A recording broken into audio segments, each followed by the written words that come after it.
Good morning students. Today we are going to start 1.5 his first flight. The young seagull was alone on his ledge. हा जो लहान समुद्री ससा आहे किंवा समुद्री पक्षी आहे तो त्याच्या त्या उंच कडावरती खडकाच्या एकटाच बसलेला होता. His two brothers and his sister had already flown away the day before. आदल्या दिवशी the day before म्हणजे आदल्या दिवशी त्याचे भाऊ आणि बहीण हे तिथून उड्डाण करून गेलेले होते. He had been afraid to fly with them. Somehow when he had taken little run forward to the brink of the lake and attempted to flap his wings, he became afraid. He had been afraid to fly. पहा, he had been afraid म्हणजे त्याला कशाची भीती वाटत होती? उड्डाण करण्याची. त्यांच्याबरोबर उड्डाण करण्याची त्याला भीती वाटत होती, भरारी घेण्याची भीती वाटत होती आणि समजा कशी तर त्यांनी सुरुवात केली तर तो त्या ठिकाणी कडेपासून त्या हळूहळू असं जायचा पळत पळत पुढे, पण त्या ठिकाणी मध्येच काय व्हायचं त्याचं ब्रिंक म्हणजे या ठिकाणी the edge of the steep place. ती जी सुळका होती त्याची जी काही टोक आहे त्या ठिकाणी त्या ठिकाणी काय व्हायचं पळत जायचं आणि तिथून आपले पंख फिरवण्याचा प्रयत्न करायचा, परंतु ते इनव्हेन व्हायचं म्हणजे निष्फळ व्हायचं. The great expanse of sea stretched down beneath, and it was such a long way down, miles down. He felt certain that his wings would never support him, so he bent his head and ran away back to the little hole under the lake where he slept at night. He felt certain म्हणजे त्याला निश्चित हे वाटत होतं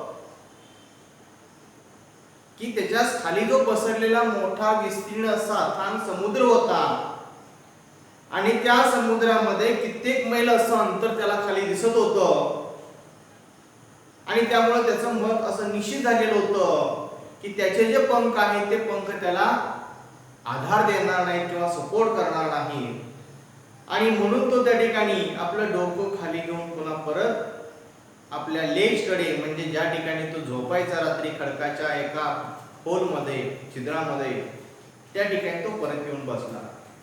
Even when each of his brothers and his little sister, whose wings were far shorter than his own, ran to the brink, flapped their wings and flew away.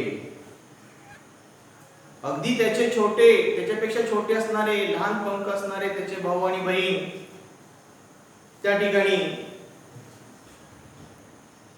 त्या सुळकेपासून उड्डाण घेऊन आपले पंख पसरवून ते त्या ठिकाणी उडून गेलेले होते.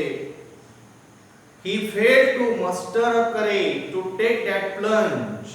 Plunge म्हणजे उडी आणि courage म्हणजे धैर्य. To muster up courage phrase आहे, धैर्य एकवटणे, आणि त्यांच्यामध्ये जे धैर्य होतं ते धैर्य एकवटण्यामध्ये तो कुठेतरी अपयशी ठरलेला होता. Which appeared to him so desperate. आणि त्याला ती गोष्ट कशी वाटते, अतिशय निराशाजनक वाटत होती, असाध्य गोष्ट वाटत होती, म्हणजे आपल्याला हे जमणारच नाही असं त्याचं ठाम मत झालेलं होतं. His father and mother had come around calling to him shrilly, upbraided him, threatening to let him starve on his ledge unless he flew away. आणि त्याचे आई वडील सुद्धा, त्याचे पेरेंट्स सुद्धा प्रयत्न करत होते की त्यांना कशा तरी पद्धतीने मोटिवेट करावं, कशा तरी पद्धतीने त्यांना प्रोत्साहित करावं आणि उड्डाण करण्यास भाग पाडावं, परंतु त्या ठिकाणी त्याला भीती वाटत होती आणि तो काही तयार नव्हता. अगदी त्याच्या आई वडिलांनी त्याला उपाशी राहावं लागेल या ठिकाणी राहिला तर असं सुद्धा भीती घातली, परंतु त्या ठिकाणी त्याचा काही उपयोग झाला नाही. That was 24 hours ago. Since then nobody had come near him. जवळजवळ 24 तास होऊन गेले आणि आता त्याच्याजवळ कोणीही पुन्हा फिरकलेलं नव्हतं. The day before, all day long, he had watched his parents flying about with his brothers and sisters, perfecting them in the art of flight, teaching them how to skim the waves and how to dive for fish. आणि त्या ठिकाणी पूर्ण दिवसभर तो पाठीमागचा जो दिवस आहे तो पूर्ण त्यांनी कशामध्ये घालवला? त्याच्या पेरेंट्सना, त्याच्या आई वडिलांना, त्याच्या भावाला आणि बहिणीला प्रशिक्षण देताना, त्या उड्डाणामध्ये परफेक्ट करताना. मग त्यामध्ये स्कीम असेल. स्कीम म्हणजे move lightly just above surface the sea, म्हणजे समुद्राला स्पर्श करून त्या ठिकाणी असं उड्डाण कसं घ्यायचं वरती, किंवा लाटावरती त्या ठिकाणी कसं तरंगायचं, समुद्रामध्ये एखादा मासा पकडण्यासाठी त्याच्यावरती झेप कशी घ्यायची, या गोष्टी त्या ठिकाणी दिवसभर ते आईवडील त्यांच्या मुलांना शिकवत होते. आणि हा समुद्री ससाना दिवसभर त्या ठिकाणी फक्त हे त्यांचं चाललेलं कार्य पाहत होता. He had in fact seen his older brother catch his first herring and devour it standing on a rock while his parents circled around raising a proud cackle. Herring म्हणजे या ठिकाणी काय अर्थ? एक fish, a soft finned sea fish. आणि डेवर म्हणजे आधाशीपणे खाणे. त्यानंतर कॅकल हा शब्द जो आहे केकाटणे किंवा मोठ्याने ओरडणे. आणि त्यांनी हेही पाहिलं की त्याचा जो मोठा भाऊ होता त्यांनी त्याची पहिली शिकार हेरिंग मासा पकडलेला होता आणि तो मासा तो आधाशीपणे खात होता एका खडकाच्या वरती उभारून.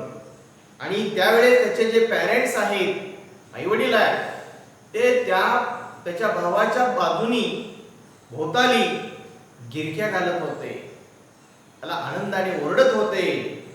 And all the morning the whole family had walked about on the big plateau midway down the opposite cliff, taunting him for his cowardice. आणि सकाळ जी पूर्ण आहे ती पूर्ण सकाळ ही पूर्ण कुटुंब आहे पुढच्या समोरच्या प्लॅटेवरती म्हणजे पठारावरती त्या ठिकाणी एका उंच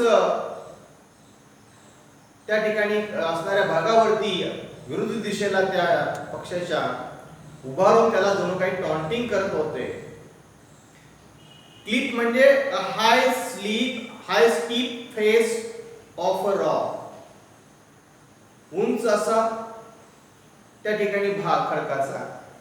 आणि त्या विरुद्ध दिशेला असणारे जे काही ते खडकाचा उंच भाग आहे त्या ठिकाणी उभारून जणू काय ते त्या ठिकाणी त्या ससाण्याला, समुद्री ससाण्याला ते टॉन्टिंग करत होते, चिडवत होते किंवा टोमणे मारत होते त्याच्या कावर्डाइस बद्दल. कावर्डाइस म्हणजे भित्रेपणाबद्दल.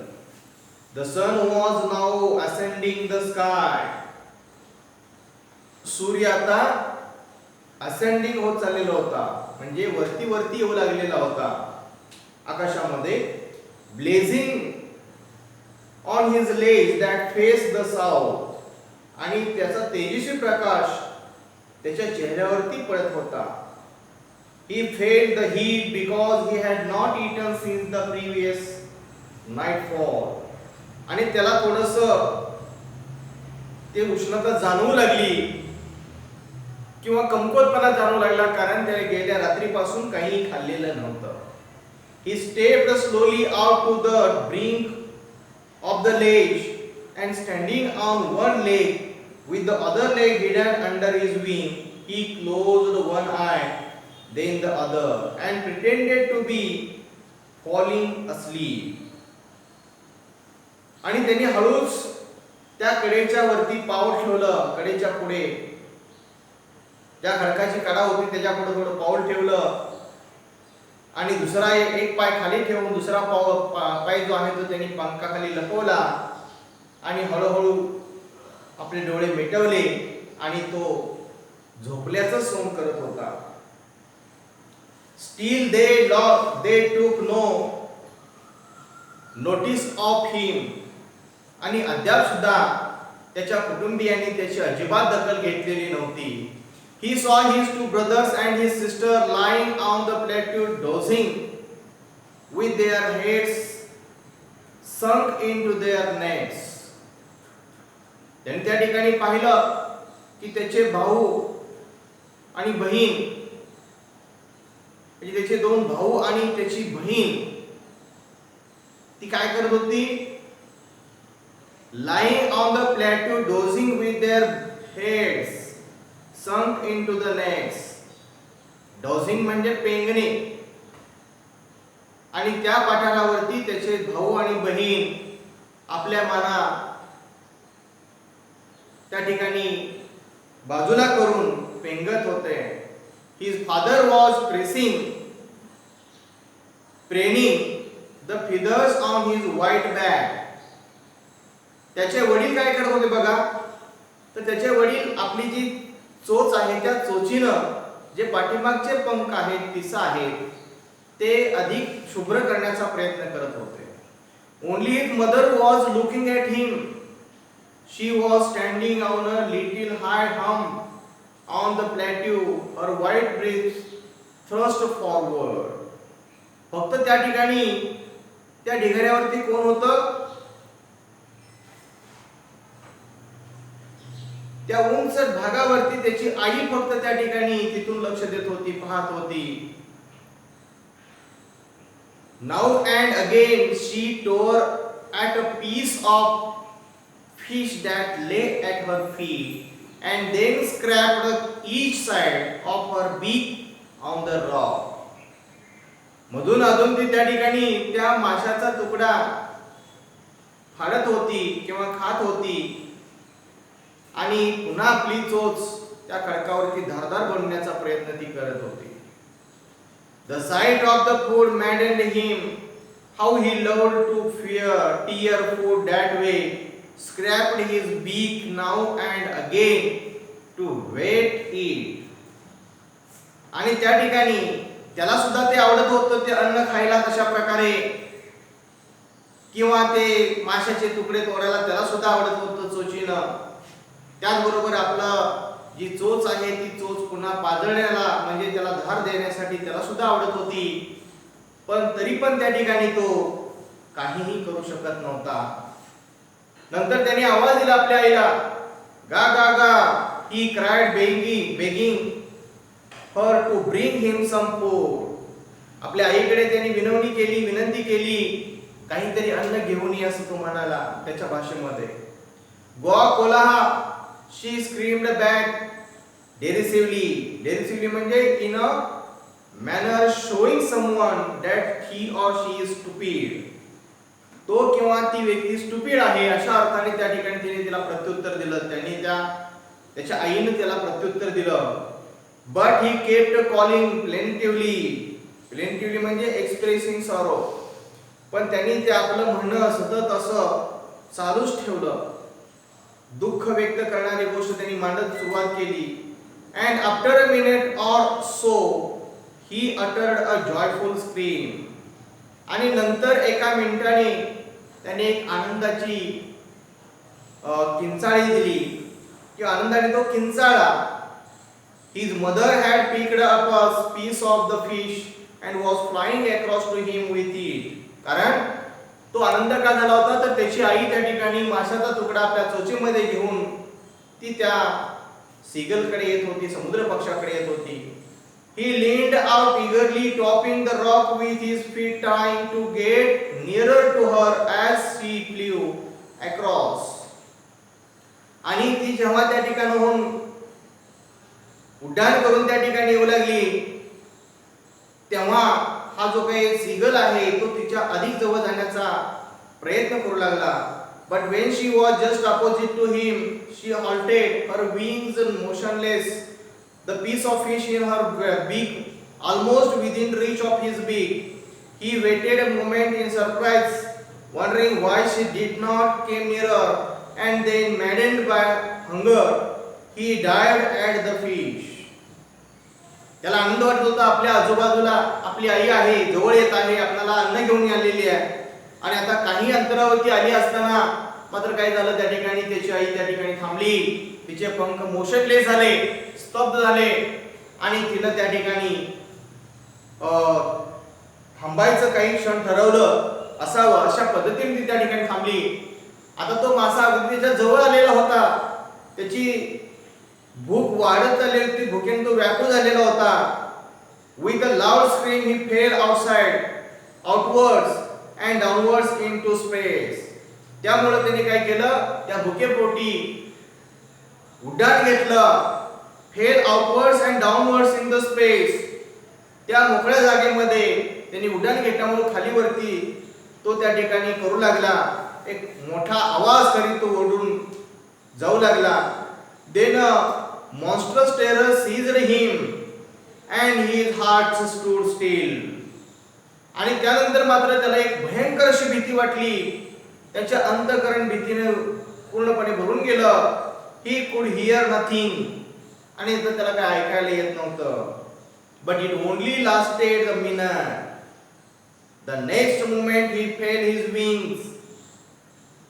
his wings spread outside. पण ते एका मिनिटासाठी भीती होती. दुसऱ्या मिनिटाला त्याच्या लक्षात आले की त्याचे पंख पसरलेले होते. The wind rushed against his breast feathers.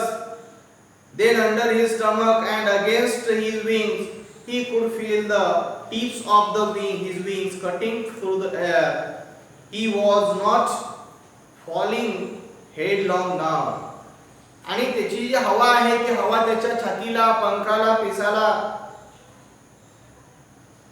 स्पर्श करू लागली आणि त्याला असं जाणवू लागलं की त्याचा आता काही बराच काळ त्याला त्याचा भीती वाटायची जी होती, पहिली वाटत होती, ती आता राहिलेली नव्हती.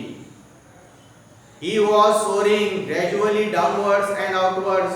He was no longer afraid. आणि आता तो त्या ठिकाणी खाली वरती अशी त्या ठिकाणी भरारी घेत होता आणि त्याला आता ती भीती काय बराच काळ भीती ती राहू शकली नाही. He just felt a bit dizzy.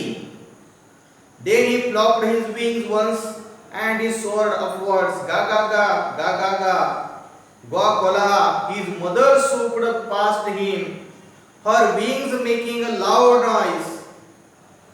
त्या ठिकाणी त्याला कुठल्याही प्रकारची भीती राहिली नव्हती, मात्र थोडंसं कमकुवत त्याला अशक्त वाटू लागलं आणि त्यांनी त्या ठिकाणी उड्डाण करण्याचा प्रयत्न केला. आपले पंख फडफडले.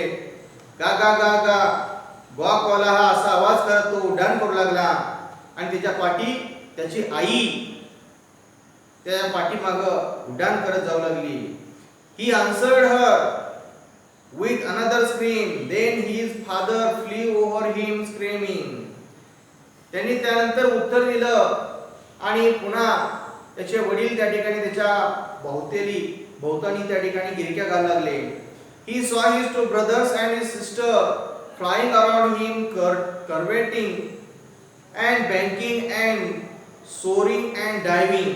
त्यानंतर त्यांनी हेही पाहिलं त्याचे दोन भाऊ आणि एक बहीण त्या ठिकाणी काय करत होती, गिरट्या घालत होती, घोड्यासारखे उड्या मारत किंवा एका बाजूला एक पंख वरती आणि एक पंख खाली करून आकाशामध्ये भरारी घेत होते.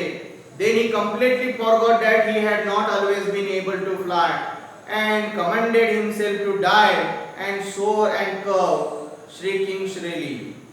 आणि मग तो पूर्णपणे विसरून गेला की कधीतरी तो एकदा म्हणजे कधी कोणत्या काळी तो त्या ठिकाणी अशी वेळ होती की त्याला त्या ठिकाणी आकाशामध्ये उड्डाण करता येत नव्हतं, उडू शकत नव्हता किंवा तो घाबरत होता आणि तो आवाज करत आनंदाने त्या ठिकाणी आपल्या भावाच्या आणि बहिणीच्या किंवा पॅरेंटच्या मदतीने किंवा त्यांच्या मध्ये तो उड्डाण करू लागला. He was near the sea now, flying straight over it, facing straight out over the ocean. He saw vast green sea beneath him with little ridges moving over it, and he turned his beak sideways and cawed amusedly. त्यानंतर तो समुद्राच्या जवळ आला आणि समुद्राला स्पर्श करण्यापर्यंत तो खाली आलेला होता. त्यानंतर तो स्ट्रेट ओशन वरती त्या ठिकाणी सरळ रेषेमध्ये त्या ठिकाणी उड्डाण करू लागला आणि त्या ठिकाणी असं पाहिलं त्यांनी आपल्या खाली समुद्र असा विस्तीर्ण पसरलेला हिरवागार समुद्र होता. त्याचं जे टॉप आहे समुद्राचं पृष्ठभाग आहे तो ग्रीन होता आणि तो त्याला त्या ठिकाणी अम्युजली म्हणजे प्लीजेबली तो त्या ठिकाणी ओरडू लागला आणि त्या ठिकाणी तो उड्डाण करू लागला. His parents and his brothers and sister had landed on his green flooring, this green flooring ahead of him. त्याचे आई वडील त्याचे भाऊ बहीण त्या ग्रीन फ्लोरिंग वरती म्हणजे त्या पृष्ठभागावरती हिरव्या उतरले. They were beckoning to him, calling shrilly. He dropped his legs to stand on the green sea. ते त्याला खुणवू लागले, त्या ठिकाणी येण्याची विनंती करू लागले आणि मोठा आवाज करू लागले. His legs sank into it. त्याचे पाय त्या ठिकाणी त्या पाण्यामध्ये बुडाले. He screamed with fright and attempted to rise again, flapping his wings. त्यांनी त्या ठिकाणी पुन्हा घाबरून आवाज केला आणि पुन्हा वरती उडण्याचा प्रयत्न केला.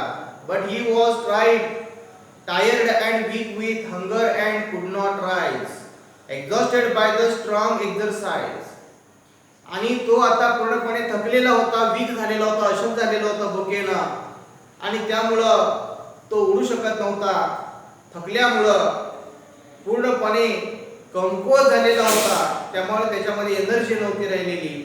His feet sank into the green sea and then his belly touched it and he sank no further. त्याचं हळूहळू पोट खाली पाण्याला टेकलं आणि त्याबरोबर त्याला लक्षात आलं की आपण आता इथून बुडत नाहीये. He was floating on it and around him his family was screaming, praising him, and their beaks were offering him scraps of dog fish. आता तो त्या ठिकाणी चांगल्या प्रकारे भरारी घेत होता. आनंदाने सगळे त्याचे भाऊ बहीण आई वडील वगैरे त्याच्या भोवतणी त्या ठिकाणी फिरत होते आणि फिरता फिरता त्या ठिकाणी त्याला जे डॉग फिश आहे त्याचे काही तुकडे त्याला खाऊ घालत होते. He had made his first flight. आणि अशा प्रकारे या समुद्री सस्याने, लहान समुद्री सस्याने किंवा समुद्री पक्षाने आपली पहिलं उड्डाण परफेक्टली म्हणजे परिपूर्ण केलं किंवा पूर्ण केलं, यशस्वी केलं. तो त्याच्या उड्डाणामध्ये परिपूर्ण झाला. अशा प्रकारे या ठिकाणी हा चॅप्टर संपतो आहे. पुढच्या चॅप्टरमध्ये आपण पुढच्या व्हिडिओमध्ये भेटूया. तोपर्यंत take care, have a nice day.